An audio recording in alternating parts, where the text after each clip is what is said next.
छोटे शुआई ने डिब्बा खोला और छत भी अचानक खुल गई। वह बार बार डिब्बे को खोलकर बंद करके यकीन करने की कोशिश करता, लेकिन यह दृश्य उसे पूरी तरह से चौंका गया। सिर्फ कुछ ही मिनट पहले न जाने किस जुर्म में उसे जेल में डाला गया था। कमरे में उसके अलावा केवल एक उम्रदराज आदमी था। बुजुर्ग व्यक्ति के बिस्तर पर रखा लाल डिब्बा छोटे शुआई को बेहद आकर्षित कर रहा था, जबकि बुजुर्ग ने उसे इसे न खोलने की सख्त चेतावनी दी थी, लेकिन उसने इस चेतावनी को नजरअंदाज किया और डिब्बे को लेकर उसकी जिज्ञासा बढ़ गई।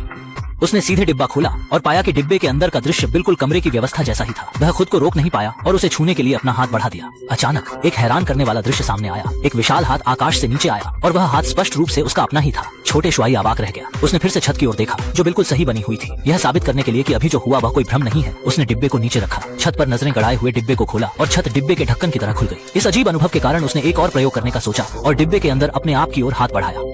चमत्कारिक रूप से उसका हाथ डिब्बे के अंदर सचमुच नजर आया। उसने उसे छुआ और यकीन किया कि यह कोई प्रोजेक्शन नहीं है। उत्सुकता बढ़ने पर उसने डिब्बे के अंदर अपने आप को और करीब से देखा और पाया कि वह दोनों एक ही हरकत कर रहे थे। इस पर छोटे शुआई ने एक नया विचार सोचा। उसने पहले छत की बीम पर चढ़ने की कोशिश की और बूढ़े से डिब्बा खोलने में मदद मांगी। इस मौके का फायदा उठाकर उसने जेल से निकलने का एक तरीका खोजने की योजना बनाई, लेकिन उसे भनक नहीं थी कि वह अभी भी डिब्बे के दायरे में था, जेल से नहीं निकला। बुजुर्ग ने शांत भाव से उसे भागते हुए देखा और माचिस की डिबिया से उसे फिर अपनी मुट्ठी में कर लिया। कहानी यही खत्म नहीं हुई। बुजुर्ग ने डिब्बे को ध्यान से उसकी जगह पर रखा, फिर एक दराज खोली और छोटे शुआई को माचिस की डिब्बियों के ढेर में डाल दिया। इसके बाद उसने जेल के दरवाजे की ओर संकेत करते हुए अगला आदेश दिया,